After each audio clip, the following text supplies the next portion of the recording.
What do you make of the security response this Saturday as compared to last Saturday, perhaps? Good evening. Well, obviously this weekend was much better organized than it was last week. They seemed more in control. They used very early on various tactics to try to avoid huge gatherings of crowds, especially in Paris. And what's interesting this morning compared to last week is, of course, the huge amount of so-called preventive arrests to try to mitigate, to try to prevent as much as possible any possible acts of violence, which of course then later on happened. But it's to wonder, they really tried to prevent and focus a bit more on trying to limit the effects of what happened last week.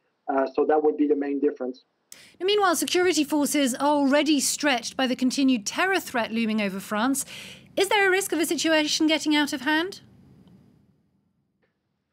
Well, again, it depends, how the security services will collaborate. There's usually a contingency plan for issues like this to be able to allocate the required number of resources to each security threat and to be able to manage it. Of course, if it reaches a point where it's no longer just on a Saturday or on a Sunday, but that the demonstrations do carry on into the week where there's no longer a 5-day so-called cooling down period where everybody can reassign the resources, then it'll become a lot more difficult. But usually security forces have plans for this. The key part, however, is just how well they collaborate together.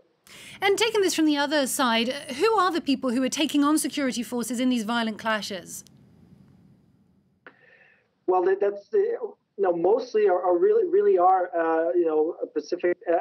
really peaceful demonstrators, and they're there to express their anger. Of course, anytime you have such a huge gathering that's in our day and age with social media that does gain so much steam and even more presence, it opens the door for a lot more radical and extremist groups to start acting out violently, and it's an opportunity. You see it not only in this circumstance with the yellow vests, but you see it, for example, in sporting events in North America when a team wins a championship. There's a lot of looting going on afterwards. It's usually a crowd effect where a minority that will be violent, that will commit crimes, usually finds a way to integrate itself into a more peaceful and a crowd that has something to say. And that's always that minority that will define how the demonstrators are perceived.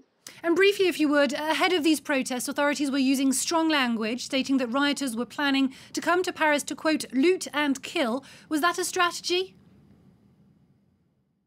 Of course, it's a way to justify the means. If they say this week, well, we're going to increase our police presence by 5,000, 6,000 or 8,000 officers, that we're going to impose more radical prevention methods and so on and so forth. It's a way to set the table and justify the harsher methods that were in a way seen this week. The more, what I mean by harsh is not necessarily more police violence but more preventive measures that can be seen as very hard, and therefore setting up the table with a popular discourse hinting at increasing violence is part of the tactic. Yan St-Pierre, thank you very much for having spoken to us on France 24.